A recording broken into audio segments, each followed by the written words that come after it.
Kuhmoisten satama Päijänteen Tehinselän kupeessa saa pian lisää pienvenepaikkoja. Päijän Marine Oyn ylläpitämään pienvenesatamaan vanhan höyrysahan alueelle puretun tukkilajittelijan paikalle kunnostetaan rantapengertä laajennusta varten. Työn suorittaa Ansiomäen konepalvelu Oy. Isän ja pojan pyörittämä yritys tekee 2 traktorilla, kaivurikuormaajalla ja kaivukoneella urakkaa niin metsissä, pelloilla kuin Päijänteen rannoilla ja saarissa. Saariin työreissuja tehdään joka kesä useita ja koneet kuljetetaan niihin Päijän Marine Oyn työlautan ja hinaajan avulla.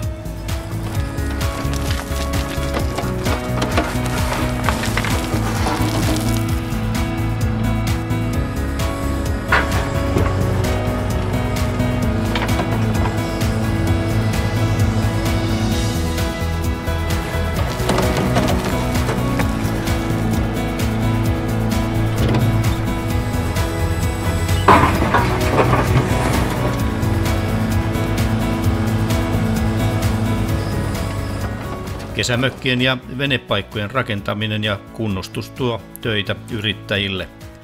Ansiomäen 9-tonninen takeutsi varustettuna Enkkonin pienimmällä rototiltillä ja koneen tyvitaitolla on optimaalinen yhdistelmä näihin maisemiin. Kuhmoisten sahan alueella on erikoisuutena jäljellä täydellinen höyrysahan konekalusto. Se on ainut Pohjoismaissa.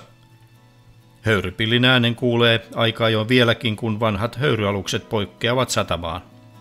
Täällä tunnelmaa riittää.